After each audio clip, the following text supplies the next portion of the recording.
El 40% de los padres y madres se sienten culpables en la crianza de sus hijos. El porcentaje a nivel mundial es todavía superior, el 45%. Según un estudio que ha analizado casi 1 millón de conversaciones en Internet, la sensación de no darles tiempo de calidad a nuestros hijos, así como la falta de confianza y la ansiedad por volver al trabajo en las etapas más tempranas del bebé son algunas de las causas. El miedo a que sufran nos lleva a sobreproteger a nuestros hijos y a dejarles sin recursos para madurar. Hoy, en Plaza al Día, Padres Helicóptero, ¿qué son y cómo afecta a nuestros hijos?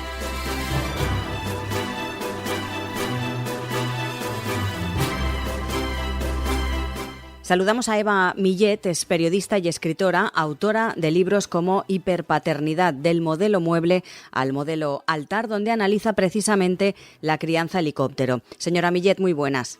Buenas. Padres y madres helicóptero o apisonadoras, etcétera, nuevos conceptos, nuevas palabras para describir a los padres de hoy en día. En España, señora Millet, le ponemos etiquetas a todo, pero ¿por qué ese nombre? ¿De dónde viene?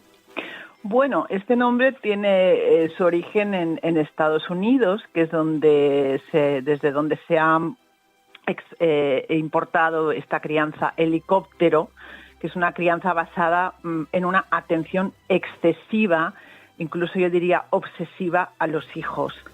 Y básicamente lo que viene a decir es una caricatura de un estilo de padres y madres que están todo el día sobrevolando la vida de sus hijos como si fueran helicópteros. En el siglo XXI, con las nuevas tecnologías, este concepto se ha sofisticado y ahora también se habla de padres dron, que son esos progenitores que controlan las existencias de su prole mediante toda una serie de artilugios tecnológicos que permiten pues geolocalizarles, espiarles su móvil, ponerles cámaras en las casas, etcétera, etcétera.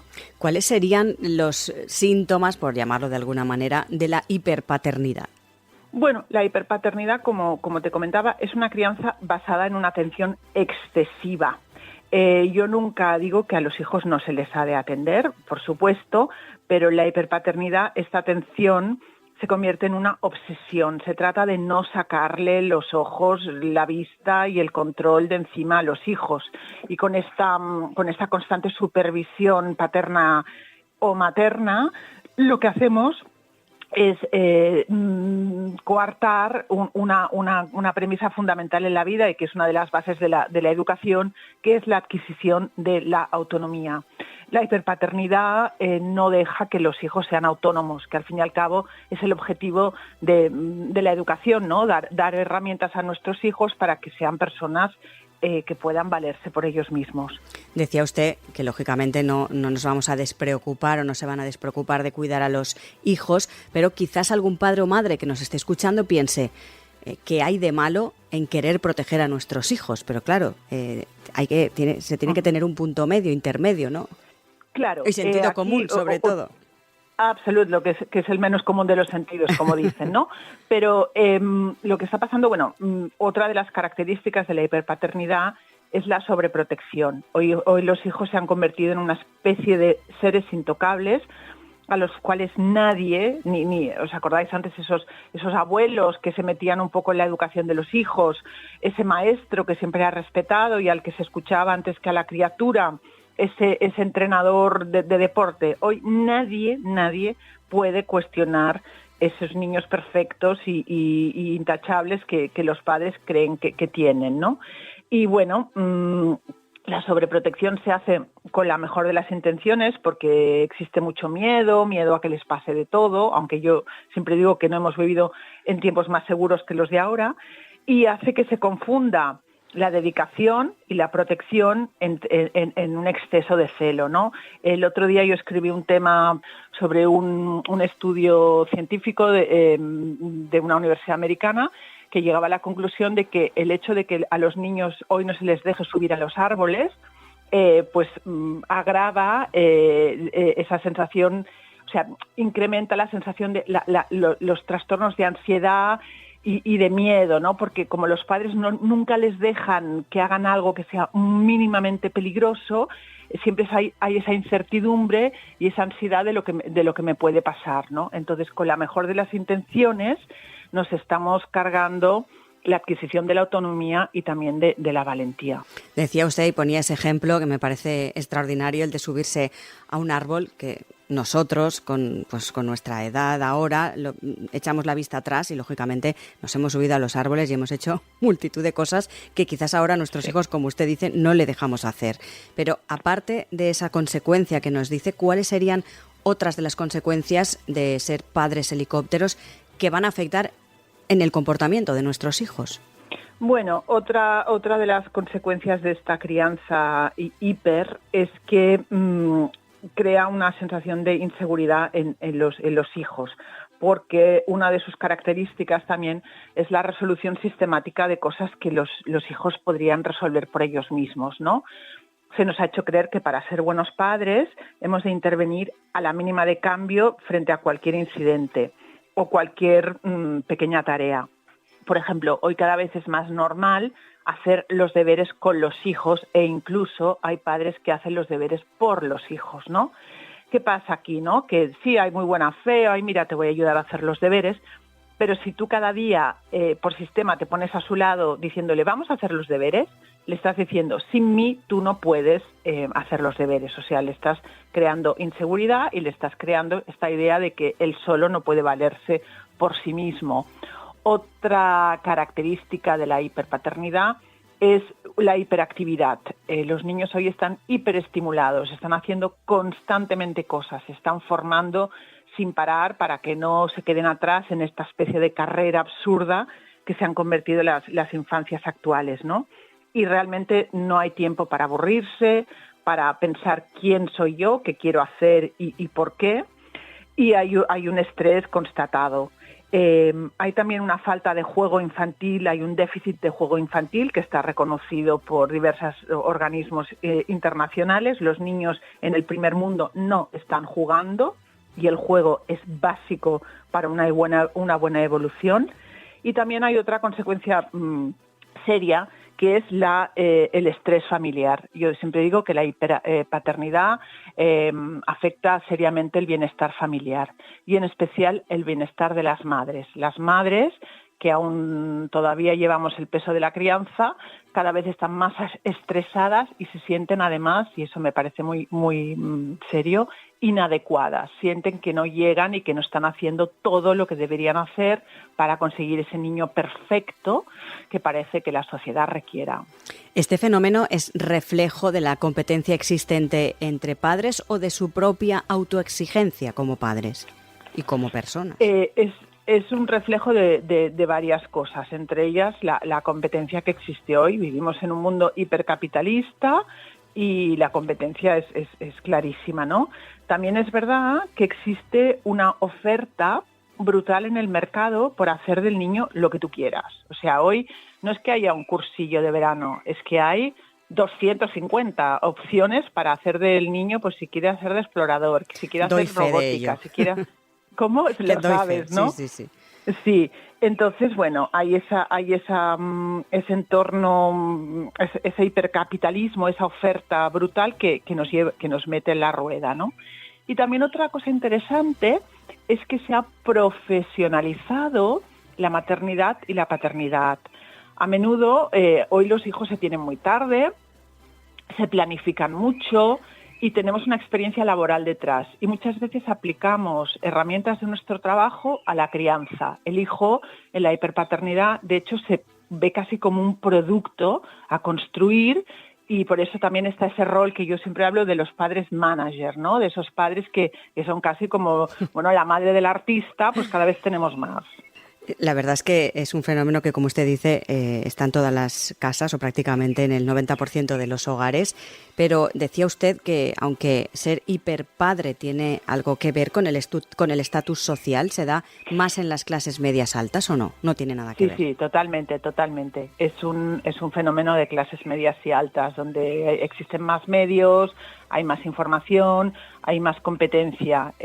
Las clases más humildes no se pueden permitir pues todo lo que implica esta crianza intensiva y excesiva.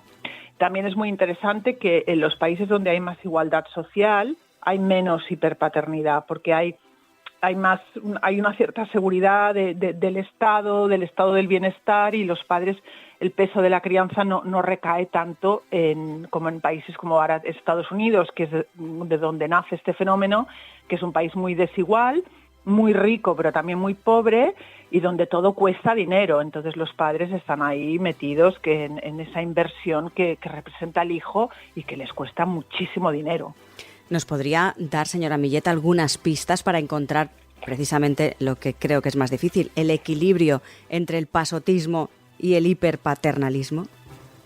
Bueno, está este concepto americano que es el underparenting, que sería como una crianza más moderada, ¿no?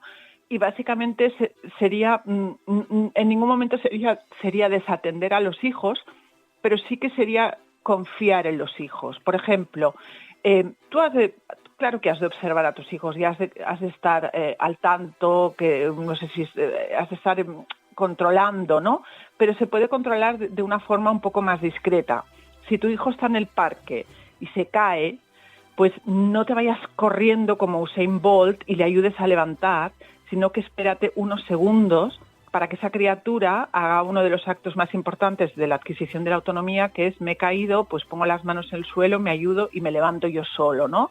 De esa manera se construye también la autoestima. Yo puedo levantarme solo.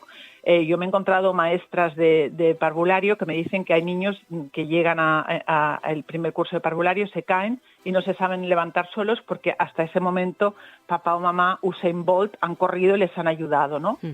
Entonces, este ejemplo de observar sin intervenir a la mínima de cambio se puede aplicar a muchísimas cosas, ¿no? Los hijos se pueden equivocar y no pasa nada. Y muchas veces de las equivocaciones aprendes y te recuperas, ¿no? Entonces yo siempre digo, confiar en ellos, dejarlos que se equivoquen, porque se tiene que enseñar en la vida que se puede sobrevivir al fracaso, y también darles muchísimo afecto, por supuesto, pero ponerles límites. Yo en todos estos años que llevo escribiendo sobre crianza, los límites son como la herramienta mágica, bueno, la herramienta fundamental para criar hijos educados, sanos y felices. Cuando dice límites, ¿nos podría poner algún ejemplo? Bueno, pues decir no de vez en cuando y decirles que hay cosas que no se pueden hacer y que hay una hora para irse a dormir, que se tienen que despertar por la mañana, los límites son esto, es simplemente pues decir no cuando toca, que ya sé que están súper pasados de moda porque ahora cualquier no es un trauma, ¿no? Pero un límite pues es un semáforo en rojo en una calle y te has de parar porque te puedes tú hacer daño o puedes hacer daño al otro. Eva Millet, periodista y escritora, autora de libros como Hiperpaternidad, del modelo mueble al modelo altar, donde analiza, como estamos escuchando, la crianza helicóptero. Gracias por atendernos. A vosotros, ha sido un placer.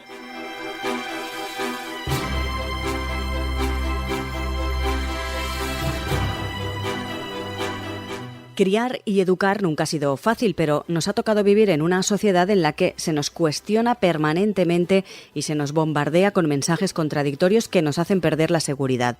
Queremos hacerlo bien y criar futuros hombres y mujeres fuertes y con valores. Sin embargo, ese afán nos lleva, como nos ha explicado ya Eva Millet, en ocasiones a sobreprotegerles y generamos el efecto contrario. Saludamos a Carmen Martínez, es doctora en Sociología y coordinadora del Máster en Orientación Educativa y Familiar de la Universidad Internacional de La Rioja. Señora Martínez, muy buenas. Hola, muy buenas. Los que somos padres hoy en día hemos escuchado en más de una ocasión y sobre todo por parte de los abuelos y las abuelas, ¿por qué haces eso así? O ¿por qué le das de comer eso y no lo otro?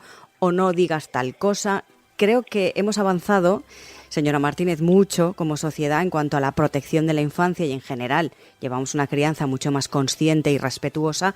Sin embargo, se nos tacha de blandos o de sobreprotectores, es decir, de malcriar. ¿Por qué considera que pasa esto? Pues la razón reside fundamentalmente en el que ahora todo es cuestionable. Hay un exceso de información, se lanzan mensajes muchas veces que cuestionan incluso a los mismos padres, a las familias, sobre si lo están haciendo bien o lo están haciendo mal. Y eso a los padres al final les está resultando pues muy complicado a la hora de educar, porque piensan que tienen que tener una serie de normas o de instrucciones previas que si no las conocen lo van a hacer mal. Y esto no es así. Aquí habría que cambiar la mentalidad. Quizás habría que tener más en cuenta la idea de que los padres pues naturalmente tienen una inclinación por dar cariño y afecto a sus hijos, o debería ser así, y también de aprender de los éxitos de generaciones previas. Antes mencionaba justamente que antes se daban consejos, se compartían sobre todo pues experiencias previas. El rol en las figuras pues de los abuelos, bisabuelos, es verdad que antes estaban más cercanos, incluso pues las mujeres estaban más con las mujeres de la familia y de ahí se extraían pues muchos conocimientos. Hoy en día, eso, pues como vivimos alejados los unos de otros, como comentaba, pues este exceso de información muchas veces hacen que esas transmisiones se pierdan o incluso también se nos vende la idea de autosuficiencia. Y esto también es otro error. Nosotros somos seres sociales por naturaleza y necesitamos de los demás para poder aprender, para poder saber qué es lo que se ha hecho bien, también los errores que se han hecho mal de nuestros antepasados y aprender de ellos. Y en la situación de hoy en día, la sociedad de hoy en día, esto está más limitado. Porque, señora Martínez, ¿qué es lo que más ha cambiado de los padres y madres de hace 40 años a los de ahora? Bueno, ha cambiado mucho el tamaño y composición de las familias. Si bien antes la familia nuclear tenía mayor contacto con la familia extensa, es decir, con abuelos, bisabuelos, tíos, primos, hoy en día con esta sociedad que se ha individualizado mucho, el tamaño de las familias se ha reducido, todos sabemos el gran problema que tiene estos bajos índices de natalidad, pues eso ha supuesto una disgregación familiar. También las condiciones laborales han hecho que pues la gente se fuese de campos a ciudades y se ha perdido muchísima comunicación familiar. Entonces, en ese sentido, esa pérdida de contacto ha supuesto sin duda pues unos nuevos modelos de educar. Luego también está otra cuestión que es muchas veces la falta de confianza. Esta falta de confianza muchas veces viene se da por falta de comunicación, por lo que comentaba antes acerca de esos mensajes que nos bombardean, de todas esas indicaciones que nos llegan, y a veces pues también hay que saber actuar primero con confianza y luego también con libertad para saber elegir lo que compensa a cada una de las familias. Y también lo que es muy importante, el hecho de saber hacer un propio proyecto familiar que encaje con las perspectivas que tenga esa misma familia. Pero cuando uno está desvinculado de sus orígenes, cuando uno se pierde también en características negativas de la sociedad, esta inmediatez en la que vivimos, este consumismo, pues al final uno acaba por perder el norte si no es capaz de llevar las riendas de su propia vida. Y ahí se pierde muchísima capacidad de elección. Habla usted del concepto de libertad. Precisamente Eva Millet nos hablaba de un fenómeno que se está produciendo cada vez más, que me parecía interesante, y es que hoy en día los niños y niñas, pues a partir de 6, 7, 8 años, no salen de casa sin un dispositivo, sin una geolocalización. Tenemos que saber en cada momento dónde están, qué hacen, con quién van. Eso antes no pasaba. Los niños salían a la calle, jugaban en el parque y bajaban solos. Eso ha cambiado de manera radical. Sí, también es verdad que vivimos en una sociedad impregnada por el miedo Como decía antes también, el hecho de tener un cambio de vida en el sentido de que pues ya la experiencia de vivir en un barrio se ha perdido mucho, en el sentido de cómo ayudaba ese vecinazgo, por ejemplo, de cómo esos vecinos, familiares cercanos, pues al final le ayudaban también a esa protección, condiciones de seguridad también de las propias ciudades, pues hace que los padres pues muchas veces vivamos con miedo.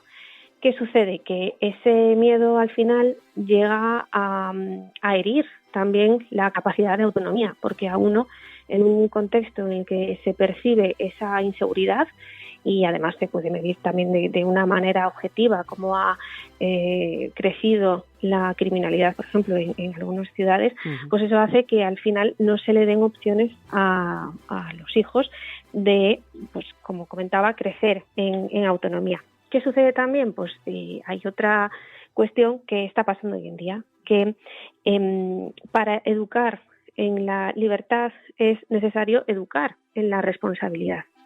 Entonces, si nosotros ponemos barreras a la hora de dar esa capacidad de decisión a los hijos, de enseñarles los riesgos, porque también se puede hacer, el expresar pues qué problemáticas hay hoy en día, se puede hacer de una manera cercana, que los niños lo entiendan, que no sea muy catastrofista, pero sin sí con crear realismo. Ansiedad, pero pues, con realismo.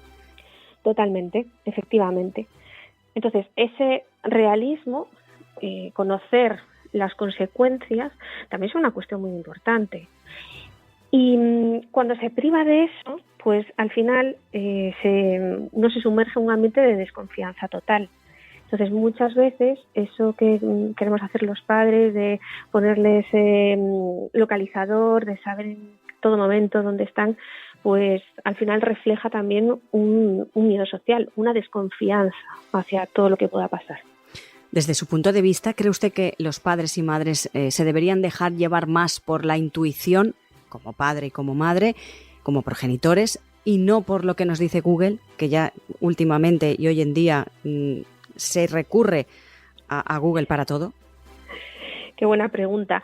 Pues es que al final Google no es un ser humano y efectivamente los seres humanos tenemos capacidad de crear, tenemos capacidad de razonar, tenemos inteligencia y al final todas estas cuestiones hacen desembocar en eso que también define usted como esa intuición. Pues efectivamente, si a esa intuición le sumamos ese sentimiento de tener la seguridad de que se va a hacer bien, de que se va a educar también y aconsejar a los hijos desde el amor, desde el cariño, desde el conocimiento también de cada uno de ellos. Todas estas cuestiones, y podríamos citar muchas más, pues al final se va desarrollando esa capacidad de intuición, que al final tiene su reflejo en hacer bien las cosas o querer hacer bien las cosas con cierta seguridad de que uno pues va a acertar. Como decía antes, el hecho de que los padres se sientan tan evaluados siempre, muchas veces a ellos mismos también les priva de esa capacidad de decisión, de adelantarse, de actuar, pues de lo que estamos hablando, con esa intuición, de decir, pues lo voy a hacer bien. Y se necesita ese empujón precisamente de tener esa confianza, justamente de que ellos saben educar y van a saber educar cuando quieran buscar lo mejor para sus hijos. Carmen Martínez, doctora en Sociología y coordinadora del Máster en Orientación Educativa y Familiar de la Universidad Internacional de La Rioja. Gracias por estar con nosotros. Muchas gracias a usted.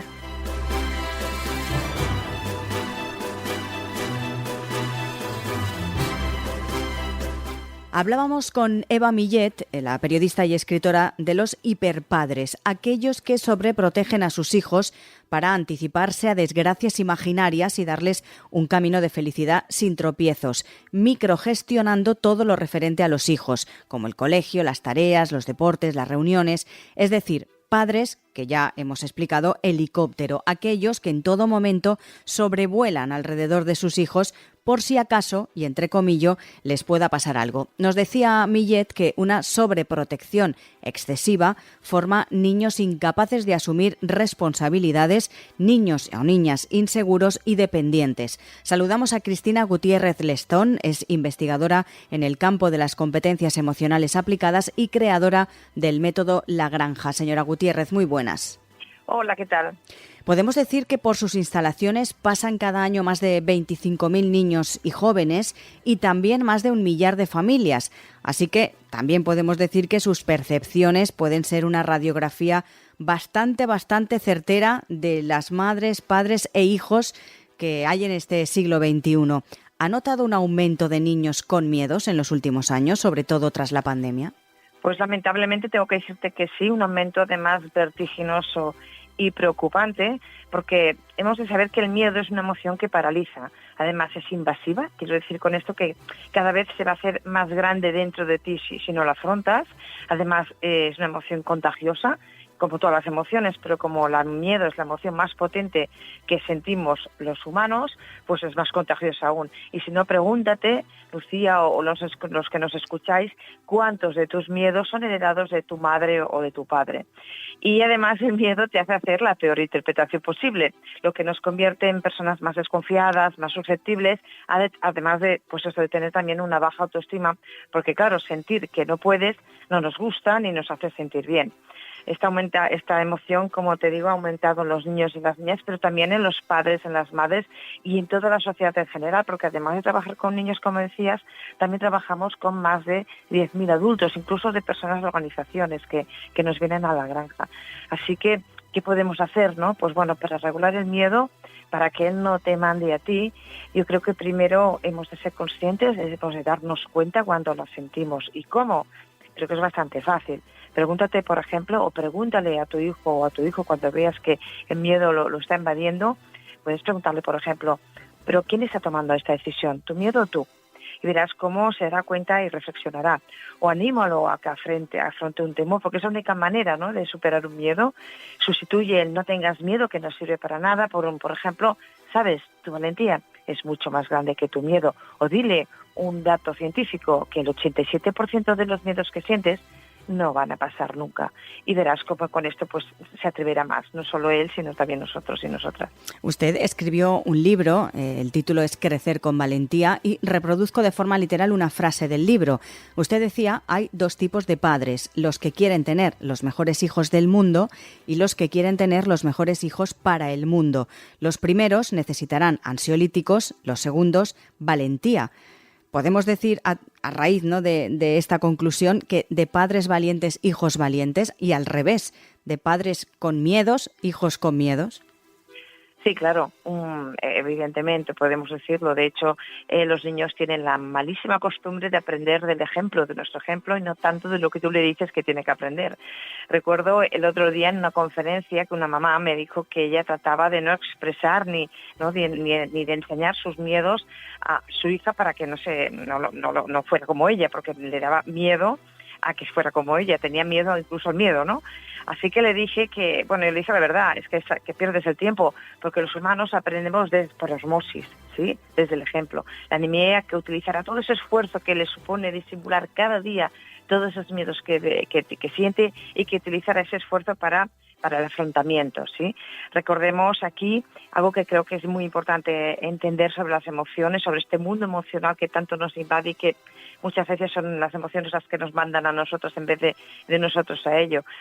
Y es que el miedo es bueno, como todas las emociones, porque todas nos ayudan a sobrevivir como especie. El miedo y todas las emociones son adaptativas, nos permiten adaptarnos a lo que nos está sucediendo. Así que la misión del miedo, ¿cuál es? Pues la de apartarnos del peligro real, pero también del peligro imaginario. Y aquí empiezan los problemas, porque como decía hace un momento, el 87% de los miedos que sientes no te van a pasar nunca, pero tú los vas a sufrir igual. Uh-huh. Así que, como decía, también hay emociones que nos acercan al bienestar, por ejemplo, la alegría, el contento, pero otras que nos alejan, ¿no?, como el miedo, la rabia, la tristeza.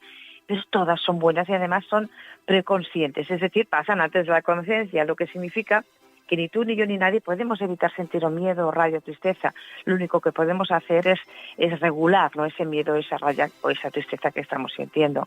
Así que el miedo es una emoción natural, todos la sentimos, todos sentimos miedo y no pasa nada. El problema viene cuando es el miedo quien te atrapa o manda en ti tomar tus decisiones, porque es cuando entonces sí que dejas de ser tú y te conviertes en él.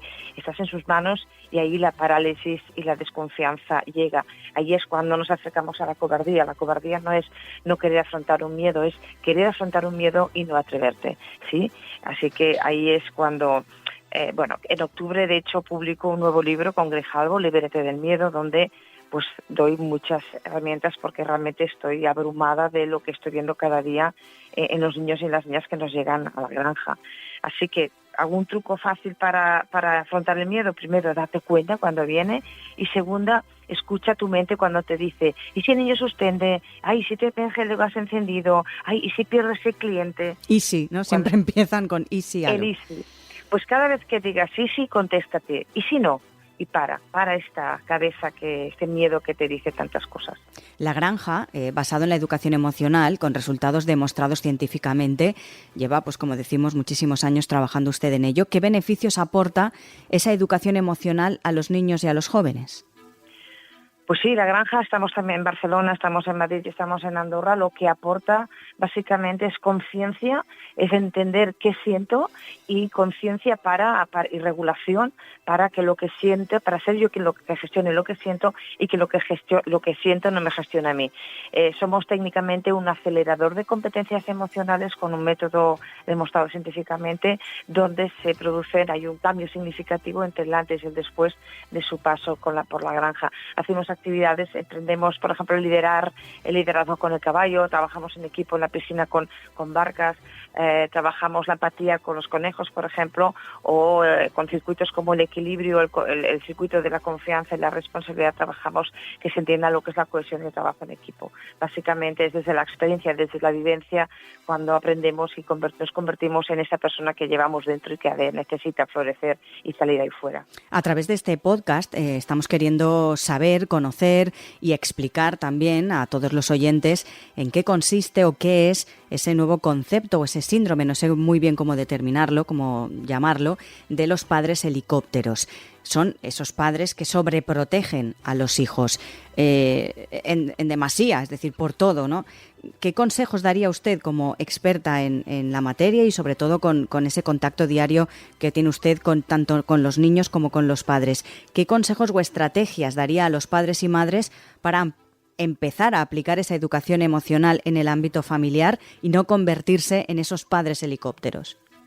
A ver, yo trabajo con niños muchísimos, y lo que te puedo decir es que todos los niños hasta ahora que he visto, que son muchos, todos los niños que han estado sobreprotegidos de pequeños, cuando llegan a la adolescencia, a la ESO, por ejemplo, tienen una baja autoestima. Así, si no queremos una baja autoestima, empecemos a pensar qué te pasa a ti, ¿no? Con el miedo a que no pueda. Si tú crees que tu hijo no es capaz, él no será capaz, porque al final pues es lo que verá él reflejado en tu mirada y en tus ojos, ¿sí? Tu hijo a lo mejor crees que no es capaz, pero también empieza a creer que sí, que es capaz, y él verá esa potencialidad. Lo importante, la sobreproteger es educar con miedo, y el miedo es invasivo, nos paraliza, es contagioso, así que es realmente muy peligroso, sobre todo porque dejamos de ser nosotros, ¿sí?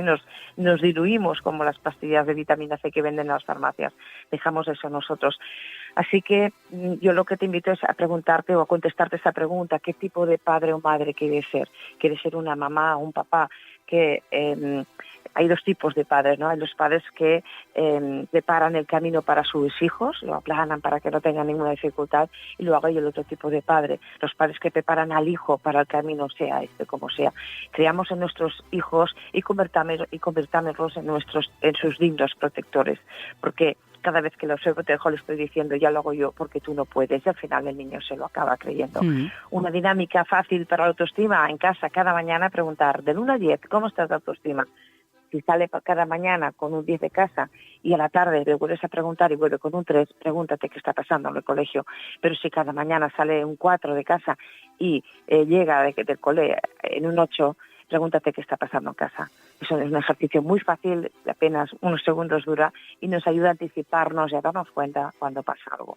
Y por último, señora Gutiérrez, ¿algún ejemplo que le haya llamado la atención? Ya sé que son muchos los niños con los que usted ha tenido contacto, pero ¿algún ejemplo de esos niños sobreprotegidos que lo ha visto enseguida usted?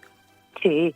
Mire, yo recuerdo a Julia, una niña de 6 años que vino a la granja a hacer una excursión donde trabajamos autonomía emocional con el colegio y en verano también, pero esta vino con el colegio a una excursión de una mañana y al acabar me dijo, ostras, soy valiente y no lo sabía. Qué importante es saber que eres valiente, ¿sí?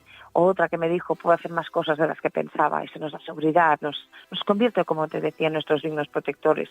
O Laura, una niña de 8 años que no había salido nunca de campamentos, de convivencias con el colegio.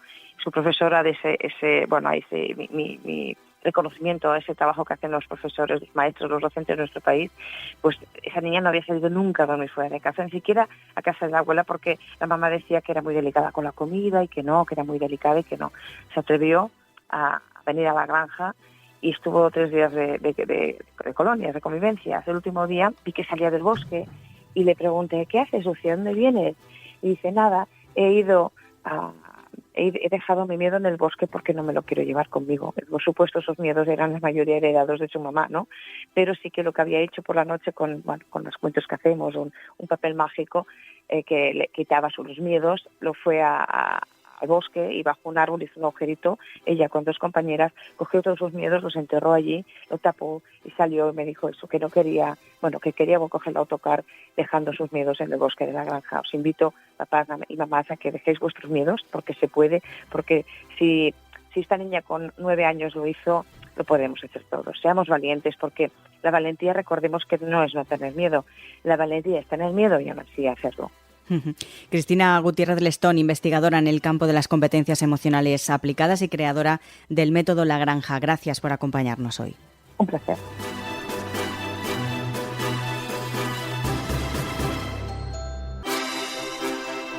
Siempre se ha dicho que los hijos no llegan con un manual de instrucciones y que educar es una carrera de fondo en ocasiones con muchos vaivenes. Las expertas con las que hemos conversado en este podcast coinciden, eso sí, en una misma premisa. El miedo lleva a sobreproteger a los hijos e hijas y eso, en un futuro, les va a perjudicar, los va a convertir en inseguros y con baja autoestima. Por eso, aseguran, es muy importante tener una buena educación emocional en el ámbito familiar. Plaza al Día es el daily de todas las cabeceras del Grupo Plaza. Lo pueden escuchar también a través de las diferentes plataformas de podcast a las que pueden suscribirse y enviarnos sus comentarios.